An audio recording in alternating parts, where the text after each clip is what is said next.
sécuriser son quotidien et celui de ses proches.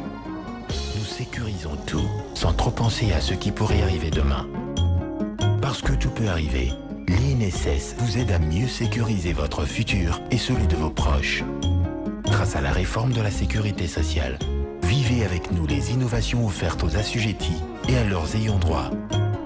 Uniformisation de l'âge d'admission à la retraite à 60 ans et de départ d'office à 65 ans. Prise en charge des maladies d'origine professionnelle et la mise en place d'un programme de prévention des accidents de travail et des maladies professionnelles. Droit aux allocations prénatales et de maternité, ainsi que le droit aux indemnités journalières pour la femme travailleuse pendant le congé de maternité. Grâce à la réforme du régime général de la sécurité sociale, quoi qu'il advienne demain, votre futur est protégé.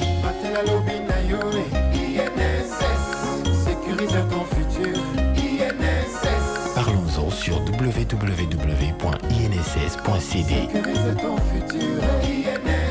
INSS, votre garantie pour des lendemains meilleurs.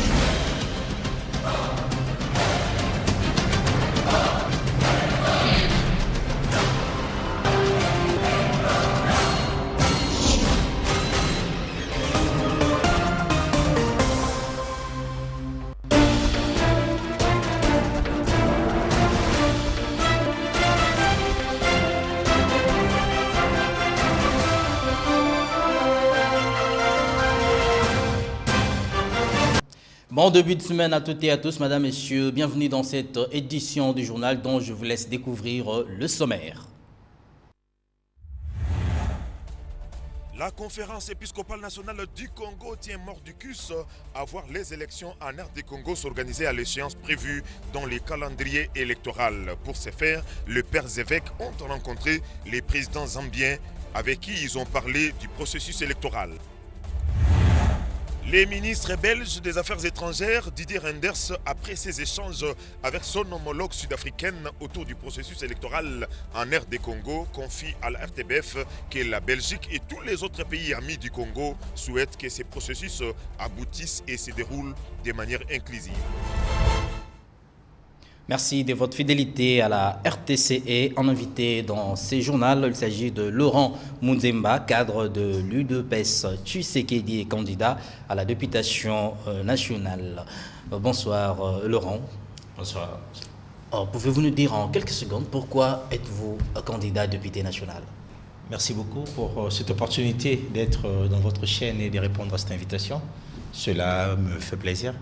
Oui, je suis candidat à la députation nationale pour le compte de l'UDPS Tshisekedi parce que j'ai dit il faut qu'à un moment donné qu'on se lève, nous autres, pour essayer, pour travailler, participer au changement de la vie de nos concitoyens. Nous regardons notre pays, j'ai eu une vie tranquille de cadre en entreprise qui s'en sort bien, mais chaque jour tu regardes autour de toi comment sont les autres. Tu regardes la vie que les autres ont et tu te dis qu'il y a un problème dans notre pays. Alors j'ai entendu l'appel du cardinal qui nous a dit qu'il était temps de dégager les médiocres. Et je me suis dit, oui, il faut qu'on dégage les médiocres. On a fait une première marche, ils nous ont tapé dessus, ils nous ont tués, ils sont restés. Deuxième marche, troisième marche, et j'ai compris qu'en fait, les médiocres sont là et ils resteront tant qu'ils ont un mandat qui a été donné par le peuple. Le mandat qu'ils ont, c'est qu'ils ont été élus. Alors, si on veut le dégager, le meilleur moyen, c'est de participer à des élections et gagner ces élections contre eux. Très bien, voilà. on va parler sans doute du processus électoral en RDC, mais je reviens à vous dans quelques minutes, le temps pour moi de poursuivre ces journaux.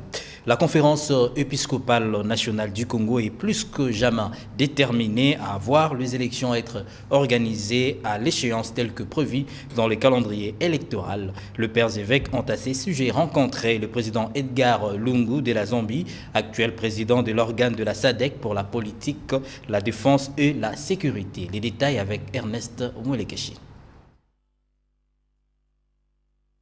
L'église catholique a mis le cap sur Lusaka pour y rencontrer par le truchement de l'église locale le président zambien Edgar Lungu. L'objectif de la rencontre était pour les pères évêques de la Senko de faire un plaidoyer auprès du premier citoyen zambien en sa qualité de chairman de la Troïka de la SADC sur la politique, la sécurité et la défense. Dans leur message, les parrains de l'accord de la Saint-Sylvestre se disent préoccupés par l'état actuel du processus électoral en République démocratique du Congo. Ainsi, vu l'importance et le rôle de la SADC dans la sous-région, les prélats catholiques congolais, tout en reconnaissant quelques points positifs, se disent aussi inquiets, par exemple, de l'existence d'environ 6 millions d'électeurs sans empreinte digitale, de la détermination de la CENI à utiliser la machine à voter malgré l'absence d'un consensus des parties prenantes, la tension croissante du climat sociopolitique dans le pays, la faible mise en œuvre des mesures de décrispation de l'espace politique, cas emblématiques, prisonniers et exilés politiques, l'exclusion de quelques acteurs majeurs de l'opposition du processus électoral, la confiscation des médias publics au profit du pouvoir en place et l'éventualité de rejeter des élections biaisées par beaucoup de Congolais et la communauté internationale. Et comme recommandation, la conférence épiscopale nationale du Congo demande à la SADC de pouvoir peser de tout son poids pour convaincre le gouvernement congolais au parachèvement de la mise en œuvre des mesures de décrispation politique selon l'accord signé le 31 décembre 2016 et d'impliquer les parties prenantes à trouver le consensus sur la machine à voter ou à recourir au bulletin papier. Alors, Laurent Mounzeba, comment voyez-vous la démarche de Pères évêques? Est-ce que c'est une démarche partisane ou c'est pour l'intérêt du pays?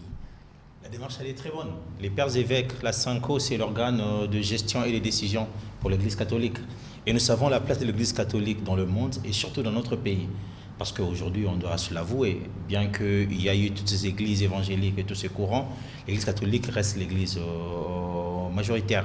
Et on a vu, après les appels de la SANCO et du CLC, comment le peuple s'est mobilisé. Parce que le peuple a confiance en l'Église, a confiance en la SECO, à la SANCO et au CLC. Donc il est tout à fait logique et normal que la SANCO s'inquiète de la situation que nous traversons et de ce processus électoral. Parce que ce processus électoral, tout semble, pour certains c'est correct, mais pour d'autres on voit beaucoup de signaux rouges et on a beaucoup d'inquiétudes. Ok, on va poursuivre le journal. Ce lundi 10 septembre, le ministre belge des Affaires étrangères, Didier Reynders, et son homologue sud-africain se sont rencontrés à Pretoria pour parler du processus électoral en RDC. À l'issue de leur échange, Didier Reynders a confié à la RTBF que la Belgique et tous les autres pays sont d'avis que le processus aboutisse et se déroule de manière inclusive. Il n'y aura pas de report pour les élections de décembre prochain, selon Eric David Kambaye. Le FCC affûte déjà ses armes pour la victoire des 100 candidats lors du scrutin du 23 décembre prochain. Nacha Kitete et Clarisse Leta. Report ou pas report, le FCC est bien outillé pour affronter les élections prévues le 23 décembre 2018, déclare Eric David Kambaye, membre du FCC. Nous, de la majorité présidentielle, que ce soit au FCC ou bien dans notre famille politique, nous nous sommes préparés préalablement en conséquence. Les élections, nous les avons toujours préparées. Et pour l'instant, je peux vous confirmer que nous avons déjà affûté toutes nos armes pour affronter ces élections du 23 décembre 2018. La victoire se prépare, ajoute-t-il, ce qui n'est pas le cas pour les autres. Nos amis de l'autre côté ne veulent plus s'organiser pour affronter ces élections. Pendant que la majorité présidentielle s'organisait et continue à s'organiser davantage, nos amis de l'opposition ne veulent plus s'organiser. Si ils ne veulent plus s'organiser, nous allons aux élections, que le vainqueur gagne, que le meilleur gagne et que le perdant accepte qu'il a perdu. Les élections, c'est dans 4 mois. Attendons voir ce que l'avenir nous réserve. Organisation des élections du 23 décembre 2018, certaines voix commencent à exiger les reports. C'est le cas de Crispin Kabasele, membre du FCC. À la société civile, par contre, on pense qu'il ne faut pas seulement reporter les élections, mais il faut organiser une transition sans les institutions existantes pour de meilleures élections paisibles. Proposition de la Ligue de conscientisation des électeurs. Ernest Moulekeshi et Jean-Jacques Mouladika.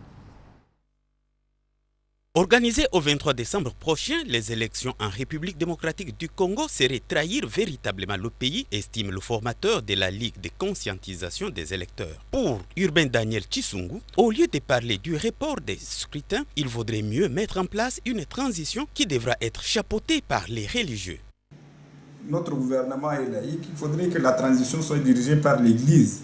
Et quand je parle de l'Église, c'est l'Église dans son ensemble, pas uniquement l'Église catholique dont je fais partie, etc. Je sais qu'elle est bien organisée et que sur base de son organisation, on peut avoir des éléments pour arriver à organiser les élections, etc. Il n'y a pas que l'Église catholique, comme je disais. Si on prend la philosophie de l'Église kimbanguiste, vous voyez, les gens se prennent en charge avec les Kinson, c'est comme on dit. Les gens... Quant à la question de savoir par quoi remplacer les institutions existantes, Urbain Daniel Chisungu explique. Que les élections soient organisées, que la transition soit mise en mouvement, le seul profiteur, le seul bénéficiaire doit être le peuple, doit être la population congolaise. Dans les conditions actuelles, ce sont des pots de bananes qu'on se met sous les pieds. Alors ça ne sert à rien. Si notre objectif, c'est que le Congolais et le Congo puissent s'épanouir. Pour ces formateurs de la Ligue de conscientisation des électeurs, agir ainsi profitera bel et bien au peuple congolais. Laurent Munzemba, comment voyez-vous cette proposition? Les autres déjà appellent au report des élections.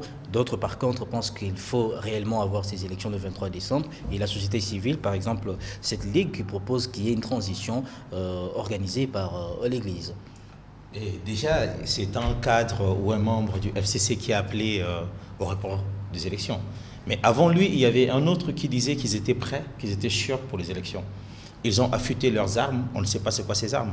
La machine à voter et tout le reste, on ne sait pas. Et lui, il trouve plutôt bien de prendre son temps pour critiquer l'opposition en disant qu'ils ne sont pas préparés, cela. J'ai plutôt l'impression que nous cherchons le moyen, ou ils sont en train de chercher le moyen de justifier les résultats qu'ils savent déjà, ou les résultats qu'ils prépareront. J'ai l'impression qu'ils se disent, commençons déjà à préparer la population, à dire que l'opposition ne s'est pas préparée pour qu'ils se préparent à notre résultat. Ça fait en fait... Vous accusez le FCC déjà de tricherie. Pas du tout tricherie, mais j'ai l'impression qu'ils préparent la population sur un résultat donné. Est-ce qu'ils ont déjà ces résultats? Est-ce qu'ils l'ont déjà préparé? Oui, il y a certaines voix qui le disent. Je ne le dis pas encore, mais il y a certaines voix qui le disent. J'ai plutôt l'impression qu'on est en train d'aller vers ça. J'étais avec certaines personnes qui me demandaient est-ce qu'il y aura des élections vraiment? Est-ce qu'avec tout ce qui se passe, il y aura des élections? Moi, je leur ai dit plutôt, j'ai plutôt l'impression que nous avons le camp du pouvoir qui provoque, qui cherche des choses à mettre en place pour provoquer l'opposition, parce qu'ils s'attendent à ce que l'opposition se lève et qu'ils disent je boycotte les élections. Alors, en fait, ils sont en train de provoquer, ils sont vraiment en train d'aller dans la provocation pour plutôt pousser l'opposition à boycotter les élections et à rejeter les élections. Mais ça, c'est là où ils ne nous auront pas. Mais parce que nous sommes prêts aussi. Actuellement, la position de l'UDPS, est-ce que l'UDPS veut à tout prix qu'il y ait élection le 23 décembre? Nous voulons des élections. Avec toutes ces contestations. Sans la machine à voter. Tout ce que nous contestons, tout ce que nous voulons, des élections fiables, crédibles, des élections inclusives, et c'est encore possible, c'est pas trop tard, des élections sans la machine à voter. Parce que même le calendrier électoral proposé par la CENI, par M. Nanga, donne bien un délai pour l'impression des bulletins de vote. Et ce délai-là, il part de quand? De la publication officielle, définitive, de liste de candidats. Donc vous n'êtes pas d'accord pour une transition organisée par l'Église? Ah non, la transition organisée par l'Église, je pense que nous n'y sommes pas encore. C'est pas la voie officielle du parti. Je n'ai pas l'autorisation, le mandat de parler officiellement du parti. Mais je ne pense pas qu'aujourd'hui nous avons ce point à l'ordre du jour. Parce que aussi les hommes de l'Église, ils ne sont pas des hommes pour diriger le pays. Diriger le pays, c'est une chose, diriger l'Église, c'est une autre. Alors, est-ce qu'aujourd'hui, le candidat de l'UDPS, Félix Tshisekedi, a le moyen pour battre campagne, pour vraiment gagner ces élections, si déjà il commence à initier la campagne $1 pour le soutien de sa candidature? Mais vous savez que dans cette population de Congo, nous avons 80 millions. 80 millions pour environ 30 millions d'électeurs. Et le parti UDPS prend ses membres et ses sympathisants, on est autour de 10 millions, je peux dire, de têtes.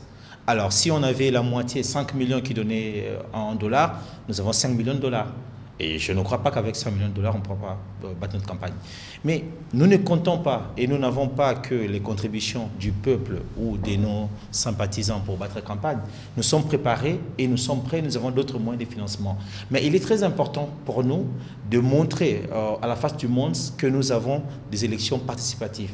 Nous avons un parti où les militants ou les membres, bien que dépourvus de moyens, sont capables de donner du peu qu'ils ont pour l'évolution du parti et pour notre victoire. Okay. Et ça, sur le plan symbolique, pour nous, c'est hyper important. Très bien, je reviens à vous dans quelques secondes. La machine à voter ne devait pas être l'objet d'un débat télévisé, selon l'analyste politique Freddy Nzao, mais plutôt la population attend le débat contradictoire autour des projets des sociétés des différents candidats à la présidentielle. Clarisse Leta. Réagissant à la proposition de Daniel Shekomba, l'un des candidats à la présidentielle sur le débat public autour de la machine à voter, Freddy Nzao, analyste politique, pense plutôt que s'il y a des explications à obtenir sur cet outil, la CENI est bien disposée pour ce travail. Et d'ajouter, présentement, tout Congolais attend le débat sur les différents projets de société de chaque candidat. Ce qui est important, c'est qu'ils doivent faire un débat contradictoire pour le projet de société qu'ils ont toujours présenté. L'autre fois là, lui il a présenté un projet de société. Et ce projet de société doit dépendre de ça avec les autres candidats qu'on a validés. Comment c'est fait qu'aujourd'hui ils demandent de faire un débat télévisé pour la machine à voter avec un candidat président puisse aller voir comment ils ont fait un débat sur le projet de société. Ça va être intéressant. L'on doit rappeler que l'utilisation de la machine à voter aux élections de décembre prochain continue à faire l'objet de discussions au sein de la classe politique congolaise. Et dans un autre chapitre, les agents et cadres de l'entreprise de transport New Transkin ont organisé hier dimanche un mouvement de protestation pour revendiquer leurs droits bafoués par le comité de gestion, disent-ils. Ces derniers revendiquent également le contrat de travail qui devient une promesse irréalisable. Reportage. Pendant que les uns étaient à l'église pour implorer la miséricorde divine ce dimanche 9 septembre, les chauffeurs, receveurs et d'autres agents de New Transkin revendiquaient ici leurs droits qui ne sont pas respectés par leur comité de gestion. Parmi les revendications figurent l'impayement, les mauvaises conditions de travail ainsi que le manque de contrat de travail. Quand nous tombons malades, vous devez vous débrouiller de vous-même.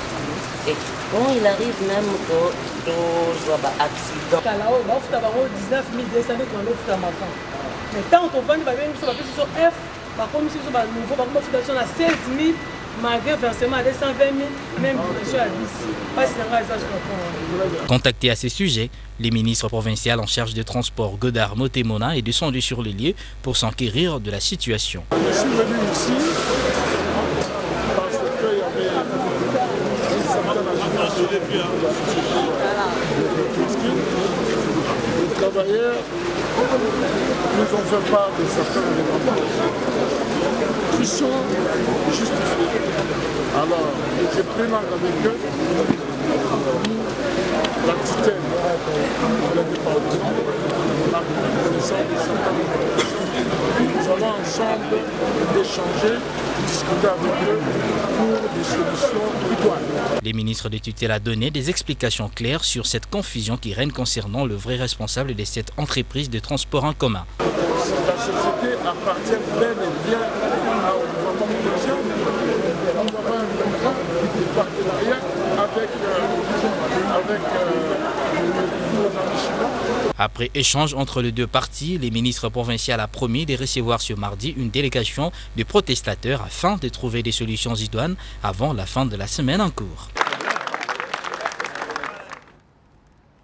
Dans l'objectif de faire de Kimbanteke une municipalité où il fait bon vivre, le président de la fondation Rush Club a procédé le week-end dernier à la dotation de quelques matériels aratoires aux jeunes de cette municipalité pour assurer l'assainissement de leurs milieux immédiats. Peu avant d'assister à une eucharistie organisée en la paroisse Saint-Mbaga. Josué Dioka. Soucieux de la bonne image de son Kimbantseke natal, Makela Louvois-Lozette, président de la fondation Rich Club, a doté les jeunes du quartier Kamba Mulumba des matériels aratoires pour assurer l'assainissement de leur milieu immédiat. Reconnaissant ses bénéficiaires, note. Je remercie d'abord la fondation Rich.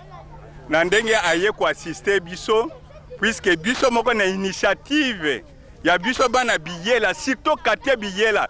L'on doit noter que Makela Louvois-Lou fait toujours acte de présence dans toutes les activités d'intérêt de sa commune, ce qui justifie sa présence à cette célébration eucharistique organisée à la paroisse Saint-Baga pour dire au revoir à M. l'abbé Massamba qui était permité ailleurs. À cette occasion, le président de la Foriche était présenté à l'assistance comme le porteur de bons projets pour sa municipalité. L'homme à son tour commente. Nde nasengi merci mingi nakire abe Masamba ndenga pesinga parole pe namoni abe Emmanuel lisusu azawana na yebaki ekala pe mukolo alingai kokende tukutana na yepe mukolo asuka na koti na misa nakangi biloko misatu oyo sango be atei alobi batu mususu barataka opportunité ndenga na sepelaki ne loko wana ke na opportunité wana nazwa ta liloba moko ya mibale alobi moto alobaka esengeli ayoka. Kimbantseke reste et restera toujours au centre de nos intérêts, répète à mi-voix quelques membres de la Foriche dirigeant les différentes cellules de base au cours d'une réunion animée par Zet Louvois-Lou le dimanche 9 septembre dernier. C'est pourquoi C'est lundi 10 septembre, le collège Sainte-Claire D, dans la commune d'Ngalima, a ouvert ses portes pour accueillir les élèves de l'école maternelle, primaire et secondaire pour l'année scolaire 2018-2019. Brigitte Bondo et Milton Kapaya.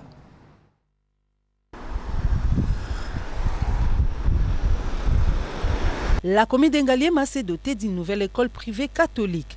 Il s'agit du collège Sainte-Claire 2. Cette école qui est sous la gestion du diocèse de Boudjala est située au numéro 142 des avenues Mondjiba, non loin du centre commercial Kintambo Magasin. Étant une nouvelle école, c'est ce lundi 10 septembre que les cours ont débuté normalement une semaine après la rentrée scolaire. C'est une école compétitive parmi tant d'autres écoles de la place. Il dispose d'un enseignement de qualité avec son personnel hautement qualifié. Nous sommes déterminés et motivés pour rendre un travail impeccable aux parents qui nous ont placé confiance. Plus que, en tout cas, le retard ne paye pas, qu'il s'empresse, qu'il se hâte pour venir nous donner les enfants parce que les enseignements se poursuivent tels qu'il se doit. Les places étant encore là, les responsables de cette école appellent les parents à venir y laisser les enfants pour leur instruction. Nous continuons à inscrire les enfants puisqu'on avait un petit retard par rapport à l'ouverture de l'année. On a repris aujourd'hui. Il y a encore des places pour les enfants dont les parents n'ont pas encore inscrit. Peut-être ils sont partis ailleurs. On a trouvé que les places étaient terminées. Ils peuvent venir chez nous. Nous sommes encore là, nous sommes en train d'inscrire les enfants. Pour bien se faire une idée sur cet établissement scolaire, l'abbé recteur explique. Il y a coupe et couture, commercial et gestion, biologie, chimie, électricité et pédagogie générale. On demande aux parents de coudre des habits selon les modèles de l'école. Les fournitures, on remet ça gratuitement, tout est gratuit. Signalons que cet établissement qui se veut si nouveau en Ngalima est ancien car existant déjà depuis plusieurs années en Gaba. Vous suivrez cet élément en page magazine après le journal. Lutte contre la délinquance, Prosper Bateka, un de natif de Ngiringiri et président de la Fondation Bateka, a organisé un tournoi de football dénommé Tournoi de l'amitié. La finale a opposé ce samedi dernier le FC Baléza face à Saint-Michel. Score final 2-1 en faveur de Saint-Michel. Reportage.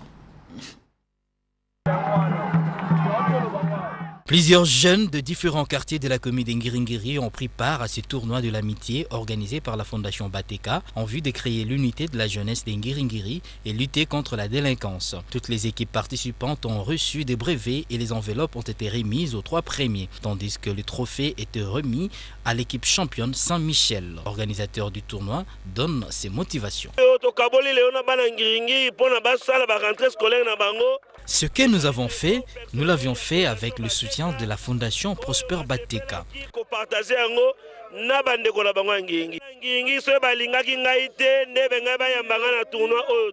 Si les jeunes d'Ngiringiri ne me portent pas à cœur, ils n'allaient pas me recevoir dans ces tournois de l'amitié. C'est ainsi j'en appelle à la conscience des fils et filles d'Ngiringiri pour que personne ne vienne les tromper pendant cette période préélectorale. Nous avons besoin de l'apport des natifs de cette commune pour le développement de la commune d'Ngiringiri et l'encadrement de la jeunesse.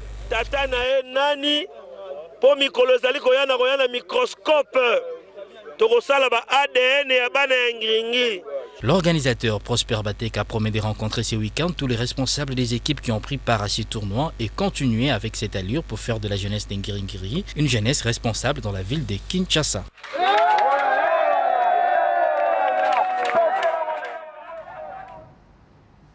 Alors, je reviens à vous, Laurent Mounzemba. Est-ce qu'aujourd'hui, l'opposition congolaise, qui veut à tout prix qu'il y ait élection, peut aligner un candidat commun? Le candidat commun, c'est l'objectif que nous poursuivons au sein de l'opposition. Nous avons des discussions en cours, nous avons plusieurs séances de discussions.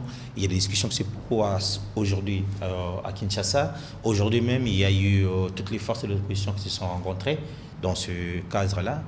Il y a le président Félix Tshisekedi qui est actuellement en Belgique. À Bruxelles, il prévoit aussi plusieurs rencontres. Il a notamment déjà rencontré M. Mouzito. Il prévoit de rencontrer M. Bemba prochainement. Tout ça, c'est dans cet esprit. Donc, au sein de l'opposition, nous savons que le peuple, la population congolaise, attend un candidat unique de l'opposition.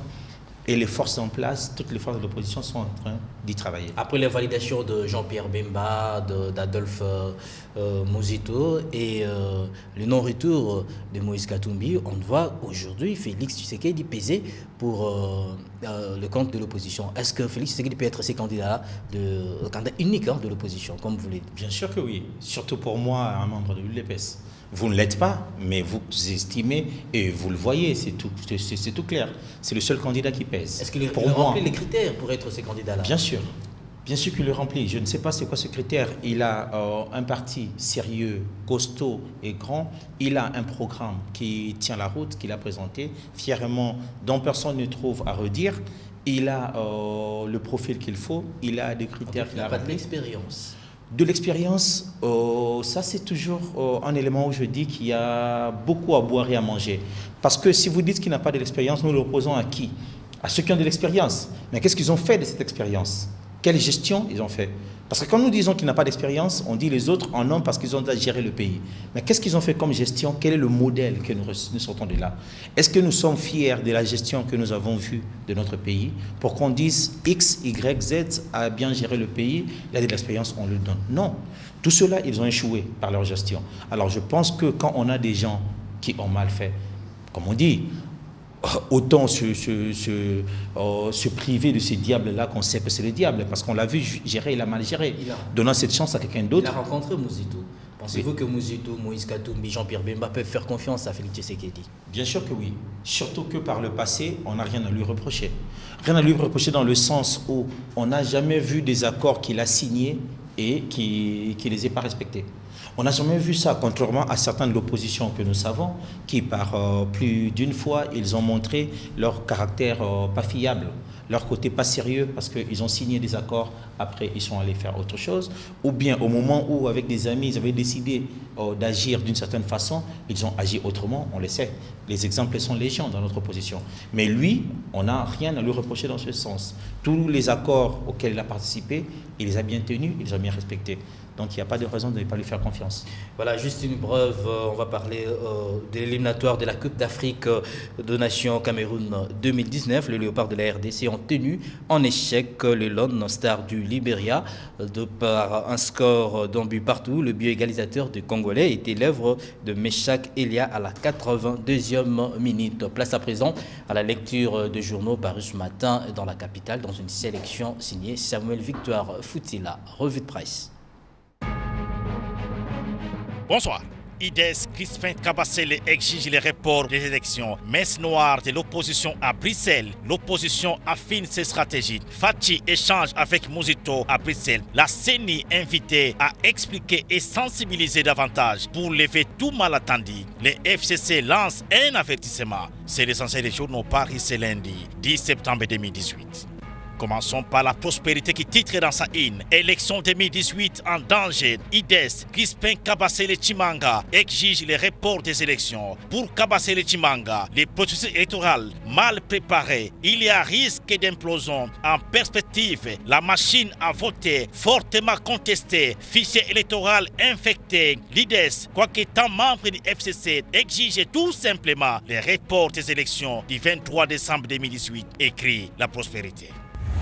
Au journal Le Soir qui titre « Messe noire de l'opposition à Bruxelles », Bemba Jean-Pierre Bemba Gombo, Moïse Katumbi Chapwe, Félix Tshisekedi Chilombo, Martin Fayulu, Vital Kamere, Matungulu Mbuyambu et Adolphe Mouzito attendus pour y désigner un candidat commun à la présidentielle, nous dit Le Soir. Processus électoral, candidat commune, Géopolis Hebdo qui titre à Bruxelles, l'opposition affine ses stratégies. Plus question d'erreur pour les opposants congolais depuis Bruxelles où ils vont se réunir, écrit le journal.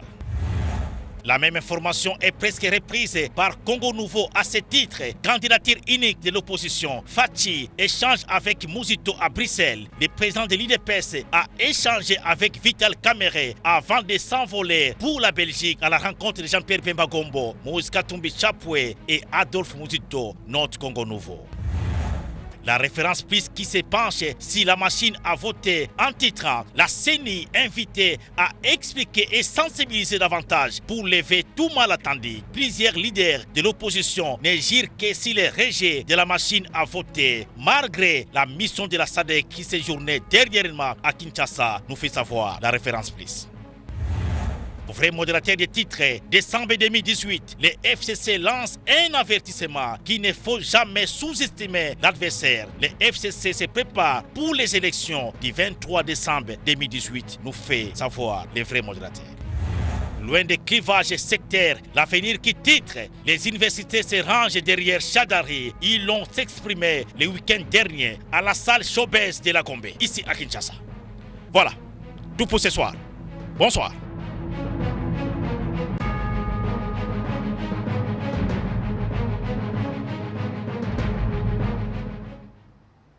Laurent Mounzemba, je reviens à vous. Qu'est-ce qu'il faut pour que nous ayons des bonnes élections? Je crois qu'aujourd'hui, nous passons un peu beaucoup de temps sur l'accord ou l'entente pour la candidature unique. C'est très important. Mais n'oublions pas que le plus important, c'est d'avoir des élections crédibles et fiables. Ce qui passe par quoi? Ce qui passe par le retrait de la machine à voter, pour laquelle personne n'a confiance, le nettoyage du fichier électoral et l'inclusion de tous les opposants qu'on a rejetés, qu'on a écartés, et le retour de ceux qui sont en exil. C'est ces éléments-là qui nous donneront la stabilité, la paix et la quiétude qu'il nous faut pour les élections fiables. Pour avoir tous ces éléments, s'il faudrait reporter les élections, vous serez d'accord? C'est à voir. Très bien. Non, je pense que non. Voilà. On a encore le temps, c'est bien possible. Nous avons le temps pour... Il n'y a rien qui est si difficile à réaliser dans les 3 mois et les 4 mois à venir. Très bien. Je rappelle que Laurent Mounzemba, vous êtes cadre de l'UDPS Tshisekedi et candidat à la députation nationale à la FUNA.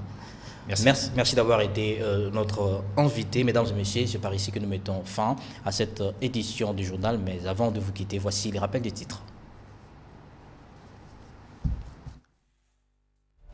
La conférence épiscopale nationale du Congo tient mort du cus à voir les élections en RD Congo s'organiser à l'échéance prévue dans les calendriers électoraux. Pour ce faire, les pères évêques ont rencontré les présidents zambiens avec qui ils ont parlé du processus électoral.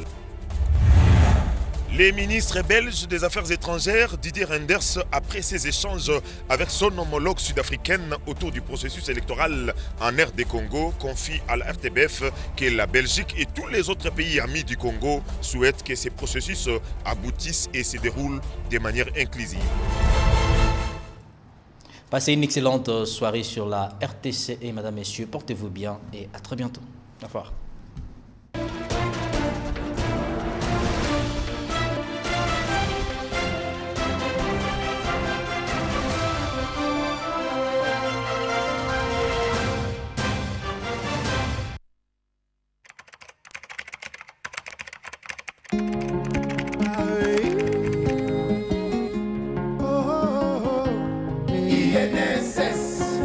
De nos jours, tout le monde a appris à sécuriser son quotidien et celui de ses proches. Nous sécurisons tout sans trop penser à ce qui pourrait arriver demain. Parce que tout peut arriver, l'INSS vous aide à mieux sécuriser votre futur et celui de vos proches. Grâce à la réforme de la sécurité sociale, vivez avec nous les innovations offertes aux assujettis et à leurs ayants droit. Uniformisation de l'âge d'admission à la retraite à 60 ans et de départ d'office à 65 ans. Prise en charge des maladies d'origine professionnelle et la mise en place d'un programme de prévention des accidents de travail et des maladies professionnelles. Droit aux allocations prénatales et de maternité, ainsi que le droit aux indemnités journalières pour la femme travailleuse pendant le congé de maternité. Grâce à la réforme du régime général de la sécurité sociale, quoi qu'il advienne demain, votre futur est protégé.